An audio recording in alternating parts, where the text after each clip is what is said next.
6 collaborations? Really? Yup, it looks like Gumi is giving us a collaboration festival, where they take a bunch of collaborations and throw them right in our face. But which collaborations are coming back? We'll be getting Just Cause 4, Nier Automata, Deus Ex, Mankind Divided, Star Ocean and Anise, Valkyrie Profile, and Xenogears. I'm only actually aware of one of these and I don't really know about the rest. But that's just me. You might even know more about these games than I do. Regardless, that doesn't change the fact that we'll be getting 6 different collaborations. But wait a moment, what's the catch? Well, honestly, having 6 collaborations is the catch itself. After all of these units are limited, so they won't be available anymore after this, until Gumi decides to bring them back. And, while this is just speculation, it's going to be a long time until Gumi decides to bring them back. We'll also be getting an equipment enhancement event during this time, and look at these boosts! Honestly, I forgot the regular stats for most of these equipments, so I'll have to cover them at another time. Make sure to subscribe to stay tuned for that video. There's also a trial marathon, which really shouldn't be a problem for most players. Even beginners should be able to manage with a half-baked setup and a good friend. During this time, we'll get a separate banner for each collaboration, plus a separate step-up banner for this festival as a whole. That's 7 separate banners.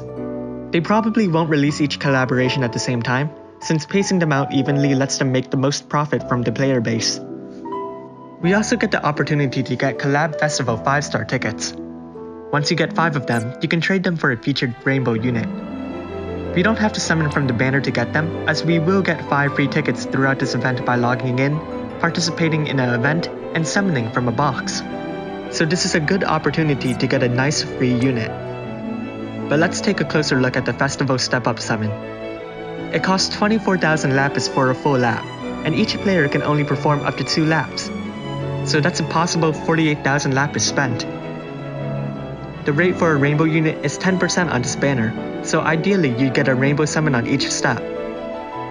But that's in a perfect world, and this is not a perfect game. That aside, by going a full lap on this banner, you also get 5 Collab Festival 5-star tickets. You can also get a single Collab Festival 5-star ticket by spending 5,000 lapis on a normal collaboration banner, but that's 1,000 lapis more expensive. Still, if you completed the 2 laps, it's not like you have much of a choice other than not summoning. So for that matter, should you summon during this festival? From a gameplay standpoint, probably not. None of these units are game-breaking, and even though they can match with the current meta, it's probably best to use your resources towards something that's a bit less costly. Some units will be getting their enhancements. 2B has become strong enough to be used once again in place of a breaker, and Rico Rodriguez can be awakened into a 7-star form. But neither are actually going to be game-breaking enough to have players scramble for them. With that being said, I still plan to summon during this festival. Some of these units are getting enhancements, and they will remain viable. Final Fantasy Brave Exvius isn't a game that demands the top units to have fun. You don't have to only stick with what's best, as it's important to branch out and enjoy other things as well.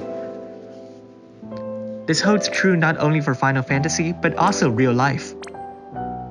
On another note, I also have a bunch of Trustmaster Mugos from past raid events, so if I get a unit, I can also probably get a Trustmaster reward. But even if I didn't have those Trust Mugos, I still would have summoned from the Nier Automata and maybe the Star Ocean and Anise banner. Don't stop yourself from having fun in the game. There's no point in hoarding your lapis, and saving for Neovisions is a pretty strange move. That being said, don't needlessly spend your lapis during this festival, unless you really want to. Have a plan and make a budget. It can only serve to help you. On another note, if you watched my Omniprism video and decided to purchase it, just know that you can use it to awaken one of these units to their 7-star form without trying to summon a second copy. But before you do that, be aware that some of their prisms have been in the Trust Coin shop for a while now, so that's another option. Personally, I'm a bit disappointed that they aren't bringing back the Brave Frontier collaboration. But I think they aren't bringing it back because Gumi has a hand in both Final Fantasy Brave Exvius and the Brave Frontier, so they may have been trying to avoid the illusion of an image bias from the player base. But there's one more thing to keep in mind. Final Fantasy Brave Exvius' anniversary is coming up, and it's bound to showcase some new units. But be careful that you don't get caught in a loop of saving for the best units. After all, as much as Final Fantasy Brave Exvius wants to pretend it's an RPG or something, at its base it is a gacha game. Understand that there will always be something better than what you currently have, and so you're given the choice of enjoying what you have or feeling endlessly bitter about it. In fact, it might even be healthier to view this event as the beginning of the anniversary celebration, even though that's probably not true at all. Having said that, if you like this video, make sure to subscribe and leave a like. Comment below on what you think of this festival, and tell me which banners you plan to invest in, or if you plan to do so at all.